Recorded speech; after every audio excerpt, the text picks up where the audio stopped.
wabarakatuh. Halo sahabat Nongki, welcome back di podcast Ngopi ala Fatayat.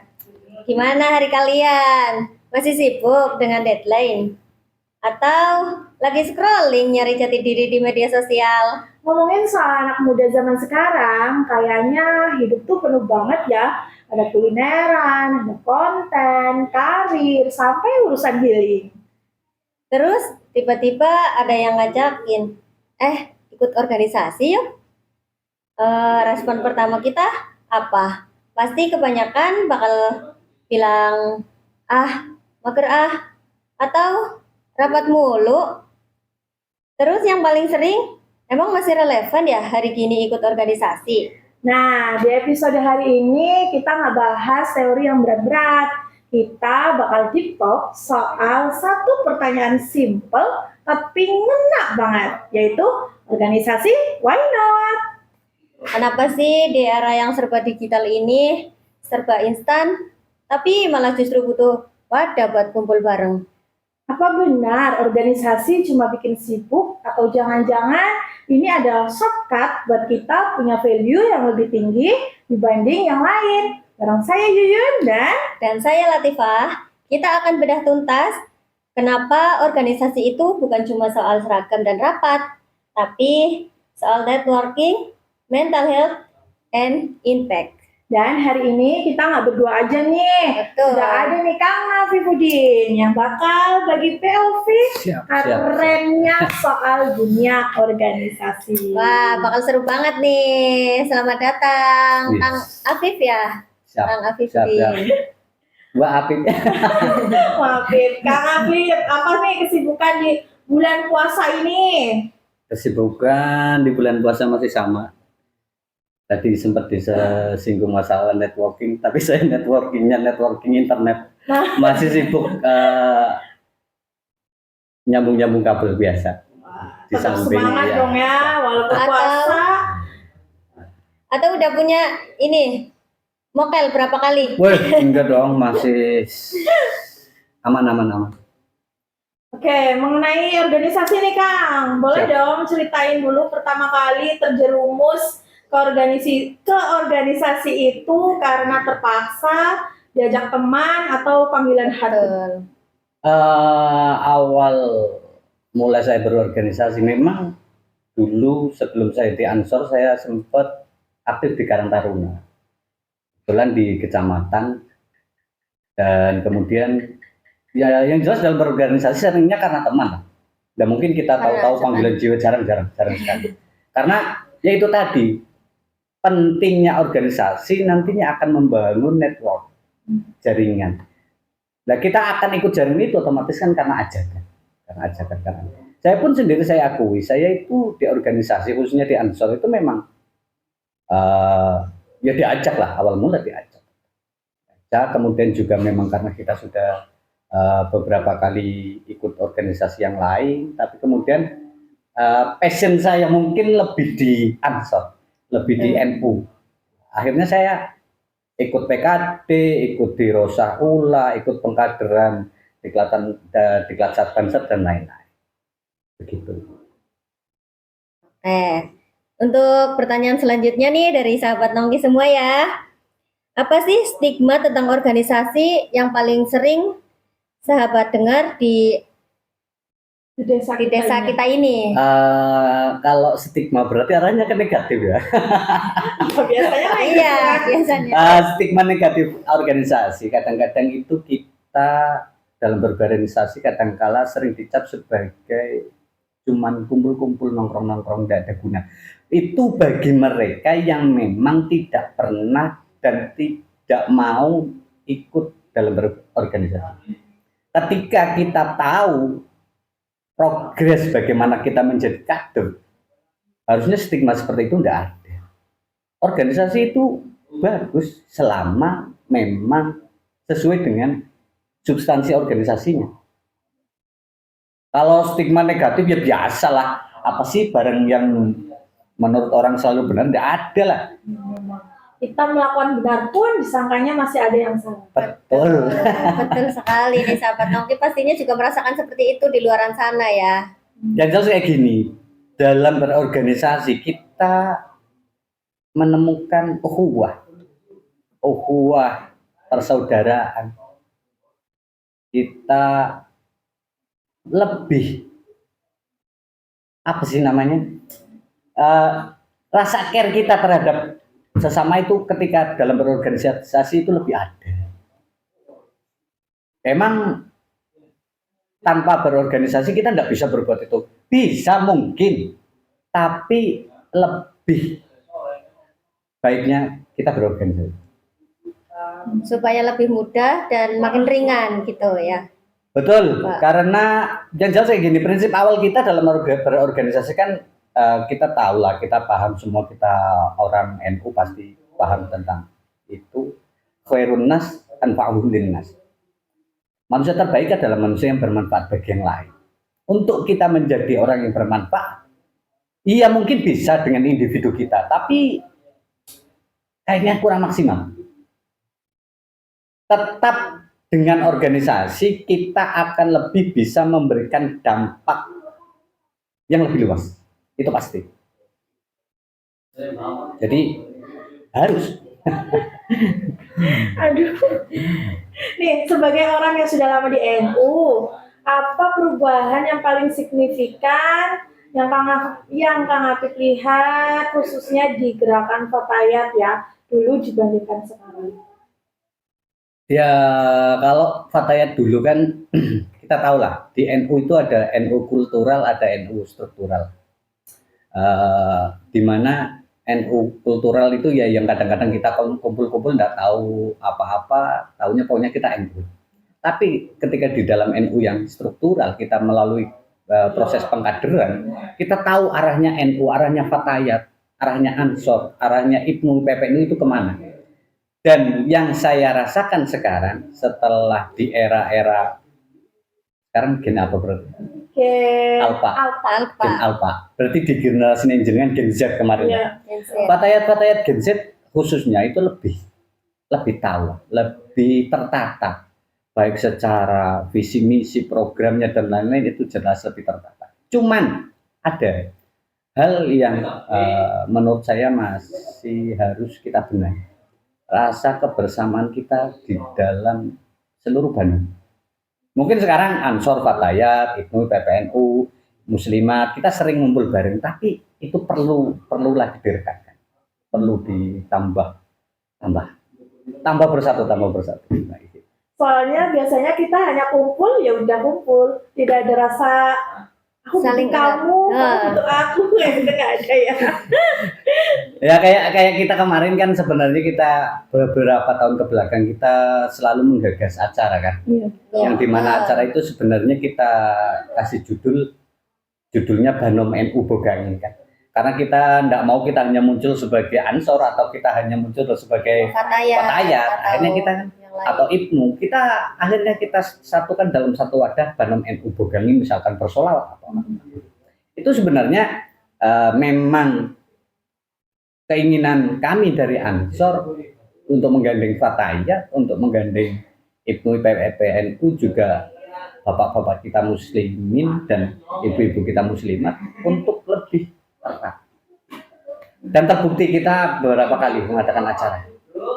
3 kali. Yang kemarin nggak bikin acara. Kenapa itu? Kenapa nggak bikin acara kemarin? Mungkin kita belum ada peratan lagi kayak yang dulu-dulu. Oh, tidak. Jangan. Karena kemarin itu memang dari pengurus kita sibuk. Banyak Iya, acara karena memang acara. kita ada banyak acara. Yang jelas di momen itu kemarin mungkin kita planningnya kurang matang. Mungkin di next agenda lah ya. Semoga saja agenda tahun depan ya. Siap, kita bikin lagi Bogangin lebih Yang lebih hidup. Hit, Meriah. meriah, keren. Nah, ini sering ada anggapan ya tadi mengenai stigma negatif. Kalau perempuan aktif di organisasi itu nanti rumah tangganya keteteran, katanya seperti itu. Menurut pandangan Kang Apip nih sebagai laki-laki dan punya istri yang aktif juga di dalam Betul Fatayat, sekali. itu gimana cara mematahkan stigma itu? Untuk stigma negatif tentang ketika perempuan sibuk berorganisasi berarti di belakang keteteran kan, maksudnya kayak gitu kan. Sebenarnya tidak sepenuhnya seperti itu lah. Kita juga sebagai seorang suami menyadari wanita juga butuh tempat untuk mencurahkan pikirannya, ide-idenya. Itu tidak mungkin. Karena yang jelas kayak gini, perempuan itu tetap harus diberi ruang. Tidak mungkin tidak. Karena bagaimanapun selama tidak keluar dari koridor istri yang solihah, menurut saya tidak masalah. Tidak masalah. Mau berorganisasi, mau kumpul-kumpul, mau apa. Yang penting tidak keluar dari kodrat kewanitanya. Tidak masalah menurut saya. Karena ya kita tahu lah, perempuan itu, ciri-ciri perempuan solehah idza nazarta syarratka, itu termasuk dalam hadis diriwayatkan seperti itu. Perempuan itu ketika dilihat dia akan membuat senang bagi yang melihat, khususnya suaminya loh. Makanya yang kadang-kadang menjadi problem kayak gini. Perempuan capek habis berorganisasi, kemudian di rumah tidak menebar senyum kepada suami. Itu yang menjadi masalah. Iya juga sih, itu sering terjadi sebenarnya ya. Sebenarnya kayak gini, wanita itu tetap harus, porsi perempuannya tetap utuh ketika di rumah loh ya. Ketika di luar pun dia tetap menjadi porsi seorang perempuan dengan batasannya, tetap harus ada. Nggak boleh nanti keluar kontrol. Misal, yang menjadi stigma negatif orang-orang menilai kadang-kadang kayak gini. Perempuan nongkrong dengan circle-nya, dengan gengnya di Fatayat misalkan. Tapi dia kadang-kadang tidak ingat bahwasanya dia adalah Istri. ibu dari anak dan istri dari seorang suami yang memang masih punya kewajiban dan masih punya hak ataupun kewajiban yang harus dipenuhi. Selama suami welcome tidak masalah menurut saya organisasi. Sangat menarik ya sahabat Nongki semua ya. Nah, makin seru kan obrolan kita. Tapi benar gak sih kalau ikut organisasi itu cuma bikin capek dan ganggu waktu belajar atau kerja? Jawabannya bakal dikupas tuntas setelah yang satu ini. Jangan kemana-mana, tetap di Podcast Ngopi ala Fatayat.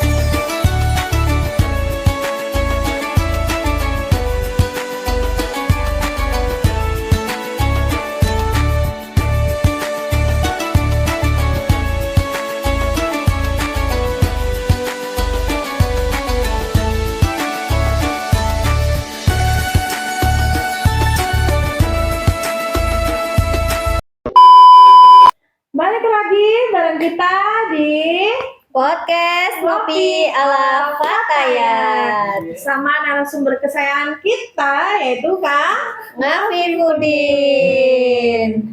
Nah, banyak nih Kang, melanjutkan yang tadi ya.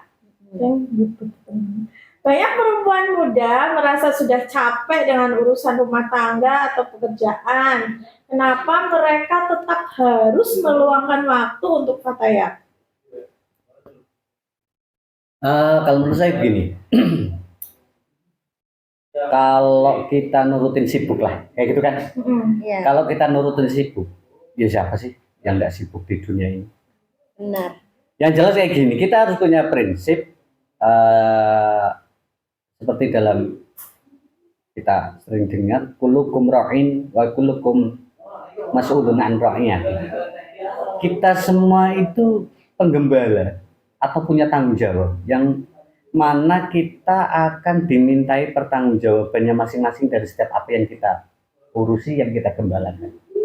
Ya kita tidak bisa cuman sebatas toh kita bukan hanya sebatas hidup diri sendiri kan, bukan, kita makhluk sosial.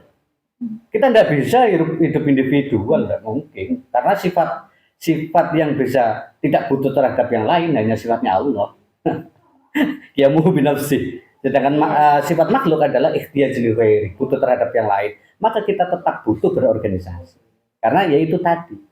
Apalagi kita sering tahu lah, kita tahu di pesantren kita dalam ngaji itu ada prinsip dasar kayak gini. Di dalam Al-Quran dijelaskan, innallaha la yughayyiru ma biqaumin hatta ayyughayyiru bi anfusihim. Kalau kita terjemah, sesungguhnya Allah itu tidak akan merubah kondisi suatu kaum kecuali kaum itu mau merubah dengan sendirinya. Dan kita tidak mungkin kondisi NU di desa kita itu akan Terus meningkat. meningkat dengan sendirinya tanpa andil kita, tidak mungkin. Fatayat itu akan hidup ketika kadernya juga hidup aktif. Mungkin bisa kan enggak ketika Fatayat kita biarkan, Ansor kita biarkan, kemudian Ansor kita itu akan bertumbuh, tambah keren, tambah enggak mungkin. Jadi tetap harus kita urus ya organisasi itu. Tujuannya ya untuk memberi manfaat. Karena kembali ke prinsip awal, khairun nas anfa'uhum linnas. Kita akan memberikan manfaat kepada yang lain, tidak mungkin tanpa kita terjun di organisasi. Walaupun bisa, tapi skalanya kecil, sangat kecil. Terus nih lanjut. Apa nih satu skill yang sahabat punya sekarang yang kalau dipikir-pikir itu didapatnya bukan di sekolah, melainkan ikut berorganisasi. Skill yang kita dapat, yang jelas, kalau saya pribadi ya, saya mencontohkan saya pribadi. Dalam kita berorganisasi, kita jadi punya public speaking lebih jelas. Apalagi ketika mau belajar, tampil di muka umum. Nggak usah yang muluk-muluk, kita mulai dari kita belajar MC. Kita belajar Memberanikan diri, tahlilan, ngimami tahlilan. gitu. Itu akan kita dapatkan dan kita peroleh ya ketika kita berorganisasi. Akan sangat sulit ketika misalkan kita tahu-tahu ada orang tahlilan maju langsung jadi imam, kan tidak mungkin. Tapi ketika di organisasi kita tata, misalkan di acara rutinan Fatayat yang menjadi MC dari Fatayat, yang dirjen dari Fatayat, kemudian apalagi biasanya yang kiroat dari Fatayat, itu kita kan akan menemukan itu. Apalagi nanti belajar menjadi misalkan sambutan ketua panitia atau apa, nanti akan kita dapatkan public speaking. Kita lebih bisa berkomunikasi dengan masyarakat, dengan ya orang-orang yang kita ajak komunikasi. Jadi kita itu jadi lebih tahu lah ya, banyak orang. Kita jadi lebih tahu banyak orang. Maksudnya kita nggak hanya diriku dan dirimu saja. Ada banyak orang, kita bisa bersosialisasi dengan baik. Nah, mungkin itu juga suatu nilai plus. Ya, buat kita semua. Iyalah, karena yang jelas sebuah organisasi, kemampuan dalam berkomunikasi dan lain-lain itu butuh proses. Nggak ujuk-ujuk bisa. Nggak mungkin kita dapat ilmu apa misalkan kita bisa berpidato, yang ujung-ujung kita bisa tanpa latihan, tidak mungkin. Dan itu biasanya ada dan disediakan di forum-forum seperti Fatayat, organisasi. Di judul podcast kita ada kata why not. Menurut Kang Apip nih, apa kerugian terbesar kalau perempuan muda melewati masa mudanya itu tanpa berorganisasi? Kalau menurut saya, why not berarti mengapa tidak, gitu kan? Ya, mengapa tidak? Kenapa nggak berorganisasi sih? Perempuan kenapa nggak berorganisasi? Kalau menurut saya, perempuan itu harus, tapi dengan catatan tetap pada koridor keperempuan ini. Ketika misal ada larangan dari suami, apa aja sih suami sekarang susah-susah diminta izin? Tuh, suaminya Latifah. Tidak ya, tidak. Alhamdulillah suami saya juga mendukung tentang kebaikan-kebaikan seperti ini. Alhamdulillah. Terima kasih suami, barangkali nonton podcast ini. Yang jelas kayak gini, ketika kita tetap berjalan dalam real organisasi, Seorang suami pun pasti akan tetap mengizinkan. Kecuali sudah keluar dari rel, itu mungkin suami akan memberi teguran. Itu sebuah kewajaran. Jangan itu dianggap sebagai sebuah apa sih, bojoku cerewet, bojoku angel diizini. Angel diizini, susah diizini itu kadang-kadang karena kesalahan kita. Iya, karena kita yang sudah melanggar atau yang sudah keluar dari batas. Iya. Itu. Karena kadang-kadang ya tahu sendirilah, tujuannya tadinya fatayatan tapi nanti kumpul nongkrong misalkan kan. Sudah lewat. Betul sekali. Tapi menurut saya penting perempuan untuk hidup berorganisasi itu sangat penting lah, penting sekali.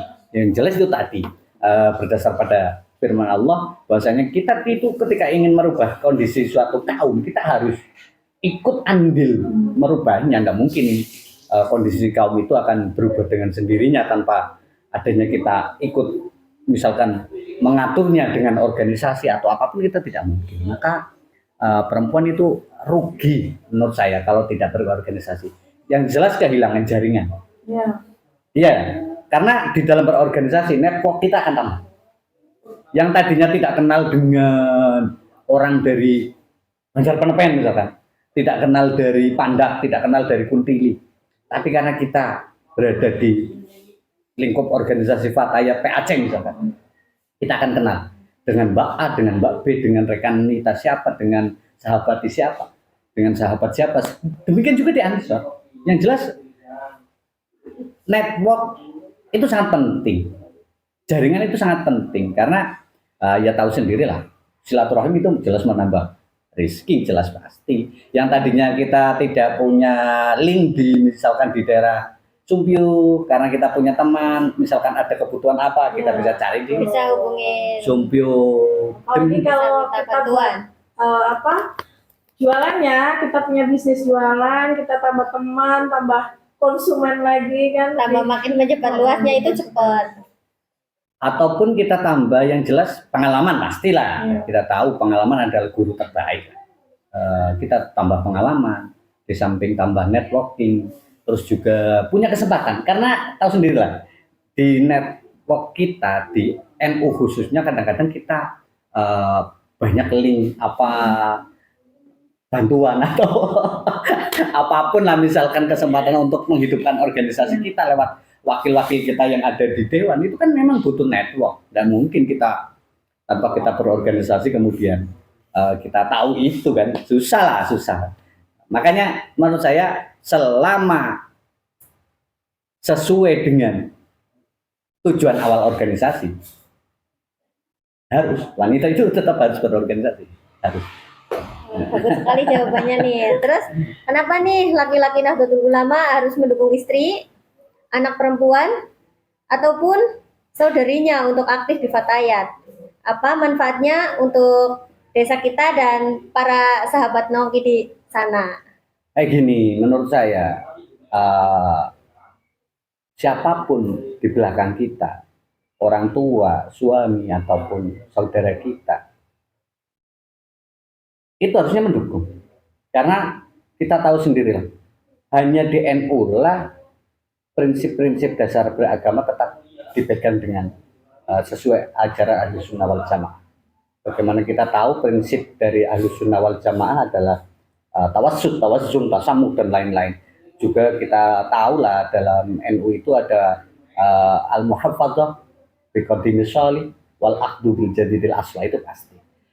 Di dalam Islam itu kita tahu di dalam NU ada tradisi yang kita rawat. Misalkan kita kumpul membaca Yasin, itu kan namanya muhafadzah bi qadimis shalih. Tinggalan-tinggalan dari orang-orang dulu yang baik kita tetap jaga, kita lestarikan, kemudian kita padukan dengan al-ahlu bil jadidil aslah. Kita padukan dengan mengambil sesuatu yang baru, yang lebih bagus. Maka haruslah untuk menghidupkan paham Ahlus Sunnah wal Jamaah di desa kita khusus. Seorang suami, seorang kakak, seorang ayah itu harus mendukung anaknya ketika beribnu IPPNU, beransor, berfatayat, Karena ya kita lah yang masih menjaga tradisi-tradisi itu, di mana tradisi kita harus tetap kita jaga. Andaikan tidak kita jaga, kita akan mengikut dengan paham-paham yang radikal atau yang keras. Nggak ada tahlilan. hanya di negara kita loh. Selawatan sampai jam berapa? 12. Jam 12, jam 1 kadang-kadang. Iya, betul. Di negara lain, kepingin kumpul yang enak seperti di negara kita, jarang loh. Coba jenengan kumpul-kumpul di Palestina misalkan, kumpul-kumpul di 2 jam saja sudah lama sekali. Iya, ada jam malam kalau di luar itu. Makanya kita tetap harus jaga Islam kita, Islam ala ahli sunnah wal jamaah an-nahdiyah khusus. Maka seorang suami, seorang istri, seorang bapak itu tetap harus mendukung ketika ada keluarganya ikut andil, ikut terjun di dalam organisasi ataupun badan otonom di Nahdlatul Ulama. Menurut saya kayak gitu. Dalam kacamata organisasi nih, seperti Nahdlatul Ulama, potensi apa sih yang hanya dimiliki oleh kader Fatayat, tapi tidak dimiliki oleh Ansor atau Muslimah? Potensi yang hanya dimiliki oleh Fatayat.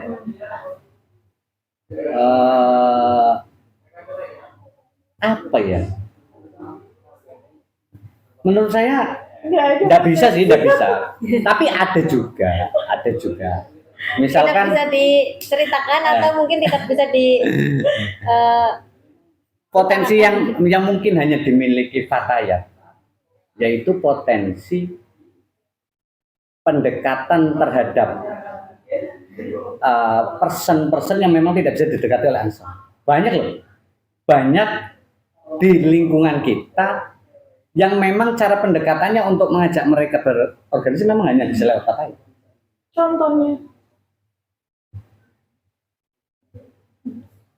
Contohnya anak-anak kecil lebih dekat Fatayat apa lebih dekat sama Ansor? Ya enggak juga sih, tapi secara spesifik enggak seperti itu juga. Mungkin sisi di mana Fatayat itu lebih dominan ataupun sisi di mana Ansor lebih dominan tetap ada. Cuman kalau sisi yang paling dominan menurut saya sisi Fatayat itu pintar ngelola duit. Itu memang ini ya. masuk ke pertanyaan ini nih. Bisa diceritakan dong satu momen di mana sebuah kegiatan Nahdlatul Ulama di desa hampir gagal, tapi terselamatkan karena bantuan tangan dingin dari ibu-ibu Fatayat. Kayak gini, tangan dingin Fatayat sih enggak menurut saya. Tapi memang itu andil dari Fatayat. Ini pengalaman saya pribadi. Bahkan sebenarnya yang sudah down duluan itu Fatayat. Tapi saya tetap berpesan, kita tahu lah, kita melakukan apapun prinsipnya harus berdasarkan aturan agama. Pernah suatu saat Fatayat dan Ansor dan Ibnu IPPN mengadakan acara kan, kurang santai, nanti juga ada kan kayak gitu kan. Saya selalu berpegang, karena saya berprinsip kayak gini. Dalam Al-Quran dijelaskan, wa may yattaqillah yaj'al lahu makhrajan. Barang siapa yang melakukan sesuatu karena takwa terhadap Allah, Allah akan selalu memberikan jalan keluar. Dan ternyata benar kan? Walaupun kemudian itu solusinya keluar dari Fatayat. Pernah waktu itu masih kurang untuk konsumsi ya? Masih untuk konsumsi, waktu itu saya ingat karena kebetulan saya adalah bukan ketua, cuman iyalah ikut kepanitiaan. Itu ada kurangan untuk konsumsi sekitar 4 juta atau berapa lah. Kita belum ada uang sama sekali. Kemudian saya habis dari pondok atau habis dari undangan apalah saya lupa. Kemudian saya pulang ke rumah, ada orang telepon datang ke rumah dan itu ternyata kader Fatayat. Dan apa? Minta dibacain Fatihah yang kemudian dia ngasih uang katanya dari teman-teman yang ada di luar negeri PMI. Para pekerja yang di luar negeri, dia memberikan uang lumayan lah untuk mengcover konsumsi kita waktu itu kan. Nah, ya saya sih berterima kasih lah, walaupun itu tidak murni, ya aja tetap Fatayat lah, bukan tangan dingin Fatayat, tapi ya Allah memberi jalan itu lewat adanya fatayat di situ. Kemudian terbukti nyata kan ya kayak gitu.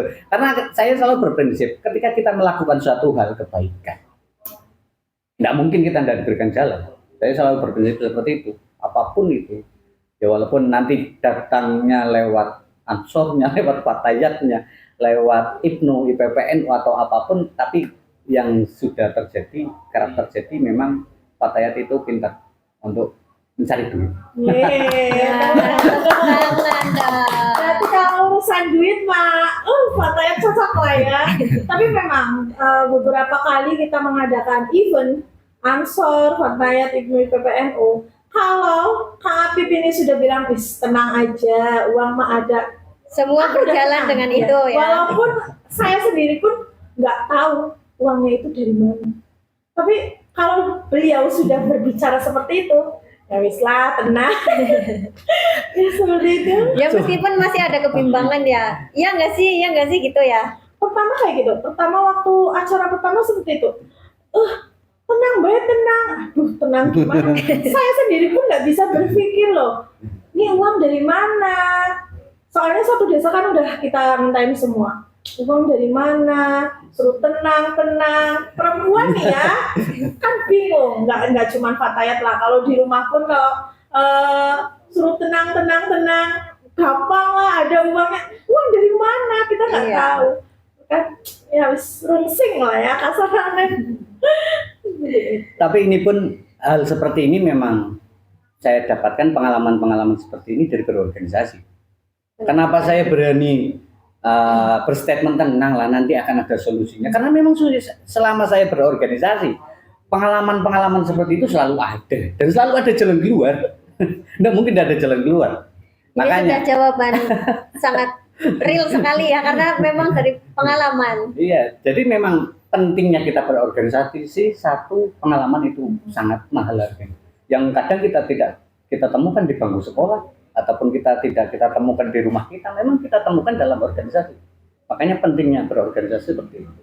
Pengalaman akan memberikan sesuatu yang memang tidak pernah kita temukan di luar itu. Makanya tenang, nanti ada tenang. Itu bahkan ada pernah saya yang lebih ekstrim. Kayak gini, saya ngadakan sholawatan di pondok. Waktu itu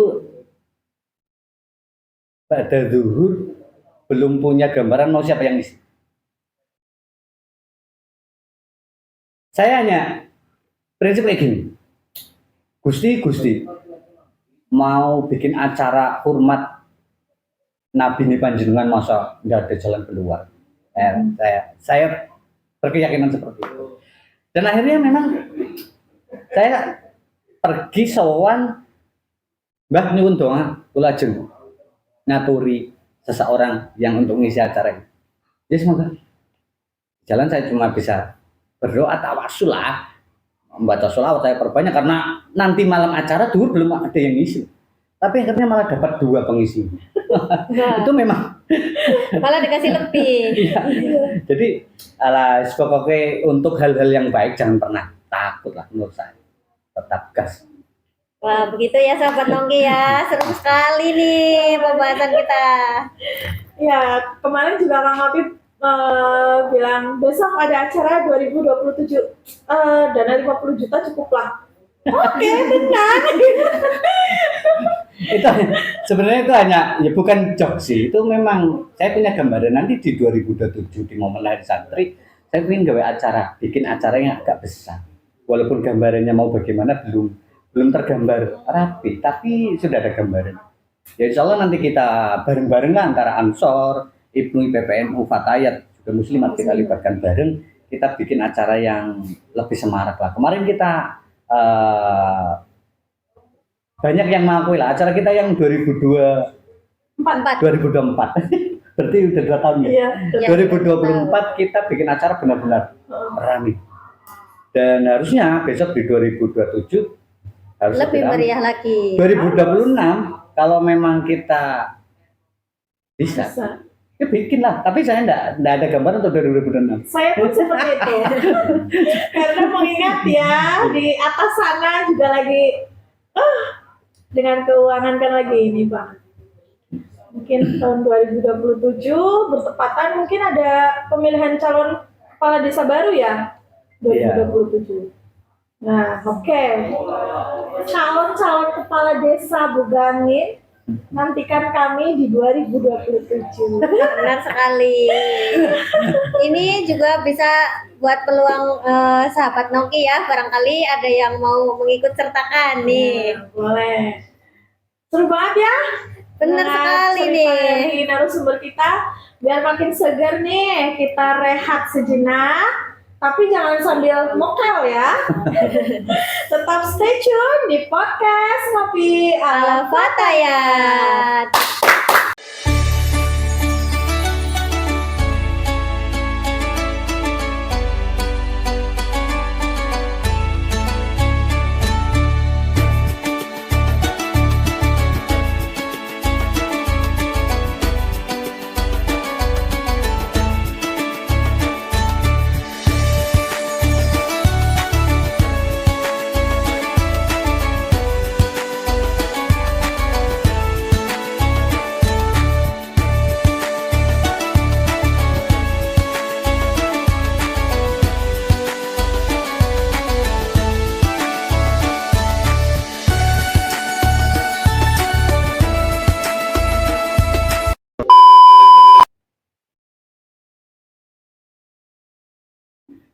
Action. Kembali lagi bareng kita di Podcast Ngopi Ala Fatayat. Nih masih bersama narasumber yang semangat sekali. Aduh, ngelak ya. Dalam buka gitu loh dia. Ya, Iya nih sambil menunggu waktu buka puasa ya. sambil dengerin podcast. Yo, gimana sih Kang cara bagi waktu yang pas supaya urusan pekerjaan nggak terbengkalai, tapi organisasi tetap jalan. Kalau menurut saya bukan masalah punya waktu atau tidak. Tapi kadang-kadang kita salah memanage mengatur waktu. Sebenarnya kalau kita manage waktunya benar, kita ngaturnya pas, tetap bisa loh. Nggak mungkin enggak. Cuman kadang-kadang kita yang bukan prioritas. Prioritas. Nah, yang prioritas apalagi? Karena kita kadang-kadang salah dalam memanage waktu itu. Kalau kita benar memanage waktunya, tetap kita bisa misalkan waktu untuk anak, waktu untuk suami, waktu untuk organisasi. Kita manage dengan benar. Kadang kita waktu dari organisasi kecampur dengan hal-hal yang bukan prioritas, dengan nongki-nongkinya, dengan gibah-gibahnya. Itu yang kadang-kadang merubah sesuatu yang seharusnya menjadi prioritas justru malah terabaikan. Sebenarnya di situ. Kalau kita mengaturnya dengan benar, dengan tepat, insya Allah tidak mungkin berbenturan. Iya kan tidak kayak gitu kondisinya udah. Karena hidup tanpa gibah itu kayak sayur asem kurang garam. Nah, terus kalau lagi hibah emang kita itu seperti lagi makan daging gitu ya. Enak sekali.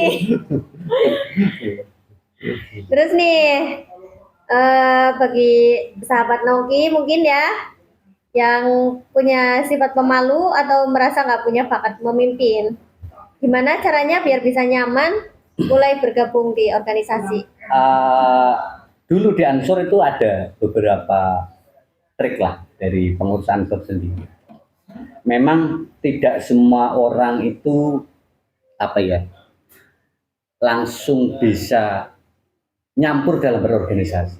Ada yang kadang memang pemalu atau apa. Tapi sebenarnya itu bukan suatu halangan menurut saya. Ya tidak harus berada di posisi yang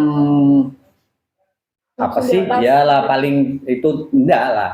Pokoknya kita gitu kita yang penting kita ngumpul aja dulu bareng. Ada mungkin dengan cara kayak gini. Mungkin ada di daerah tertentu yang orang-orangnya kadang-kadang malu atau acuh dengan organisasi lah. Mungkin bisa dengan cara kita jemput bola. Kita dengan kepengurusan yang turun. Kita dekati mereka. Kita rangkul. Nah, kita rangkul, mungkin dengan seperti itu mereka akan punya rasa Saya dibutuhkan. iya loh, saya diperhatikan loh kayak gini. Karena memang dalam dunia bersosialisasi memang butuh beberapa trik dan intrik untuk mensiasati itu. Pokoknya intinya buat yang pemalu tidak harus dia berada di posisi yang krusial, tidak harus. Ya, yang penting ikut dulu bareng. Nanti ketika sudah terbiasa, sudah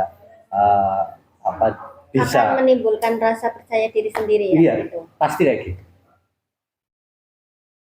Nah nih, banyak pemudi di luar sana mungkin ya, atau di desa sahabat Nongki, yang mungkin merasa minder atau merasa, saya kan cuma orang desa. Apa sih pesan sahabat untuk membangkitkan kepercayaan diri mereka? Lah, kita itu kan karena memang apa ya? Kadang perasaan kita udah down dulu sebelum kita. Sebenarnya kayak gini, kita prinsipnya nggak usah jauh-jauh lah. Kita berprinsip mengikut pada Al-Qur'an. Allah berfirman, "Innallaha la yanzuru ila ajsamikum wala ila suwarikum, walakin yanzuru ila qulubikum." Allah itu tidak pernah menilai kita dari sisi jasad ataupun rupa. Ya wong desa nek bisa ya malah keren ya. Nggak harus. Nggak mentang-mentang orang kota kemudian orang kota pintar. Nggak semua orang kota pintar juga lah. Ya saya sendiri berangkat di Ansor juga dari desa. Tapi ketika kita belajar kemudian bersama, tetaplah orang desa yang dikatakan desa itu pun nantinya kan punya peranan yang mungkin peranan itu tidak bisa diperankan oleh orang-orang kota. Ya mungkin karena kan banyak kali ya yang merasa aku kan orang desa lah, gitu kan. Mungkin kebanyakan di luar sana juga mungkin seperti itu. Ya itu tadi prinsipnya. Ya toh Allah itu tidak pernah memandang rupa dan jasad kita. Yang Allah nilai itu hati. Walakin yanzuru ila qulubikum. Hati kita yang kita lihat. Ya walaupun dari desa tapi ketika dia memang hatinya baik, pintar misalkan. Dia mau. Kadang-kadang baik tapi enggak mau gitu.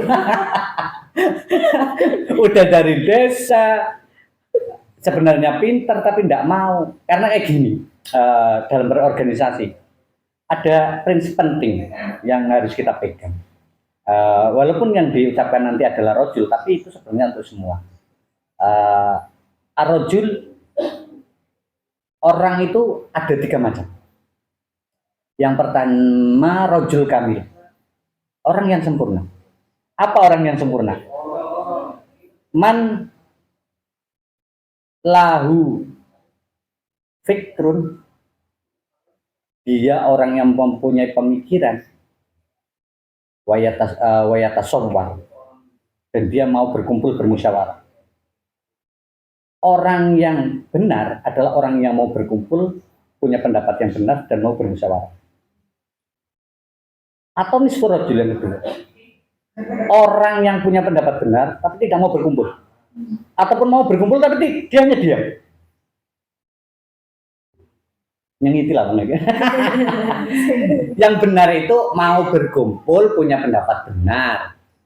Yang kedua, punya pendapat benar, tidak mau berkumpul, ataupun tidak mau berkumpul, punya Mau pendapat berkumpul, ya, tapi tidak mau berpendapat.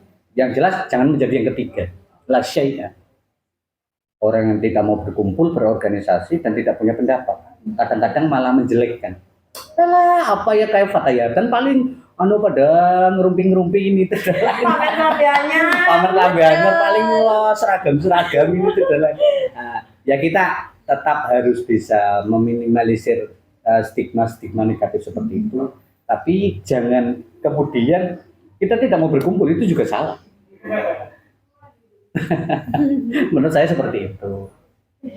Terakhir nih, organisasi why not? Kalau Kang Apip diminta memberi 1 kata alasan kenapa pemudi Begangin wajib masuk Fatayat, apa kata itu?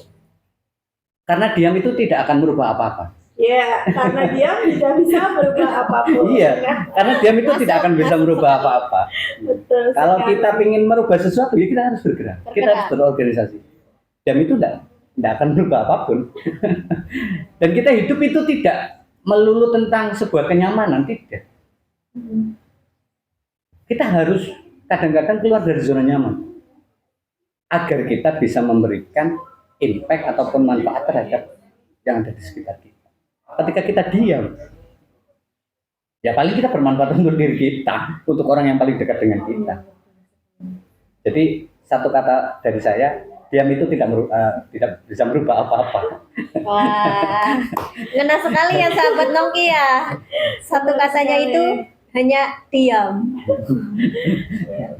Wah, sahabat Fatayat, sahabat Nongki semua, tidak terasa ya, kita sudah di penghujung obrolan nih. Ternyata jawaban dari pertanyaan organisasi Why Not itu sederhana sekali, yaitu kenapa enggak? Tapi kita sudah dengar sendiri kalau di organisasi kita nggak cuma belajar rapat, tapi belajar jadi perempuan yang punya value, punya suara, dan punya saudara yang saling menguatkan. Organisasi bukan menghambat karir atau waktu rebahan kamu, justru disinilah tempat kita menabung pengalaman yang nggak akan kita dapatkan di tempat lain.